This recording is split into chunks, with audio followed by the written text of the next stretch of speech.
Dernière ligne droite, la campagne officielle pour l'élection présidentielle commence aujourd'hui avec de nouvelles règles, notamment sur la question du temps de parole. Fini l'équité, les candidats seront désormais à égalité.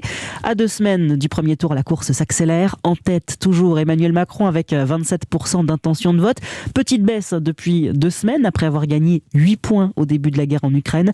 21% pour Marine Le Pen qui progresse et qui talonne le président sortant. De quoi inquiéter l'entourage du chef de l'État, Victor Chabert.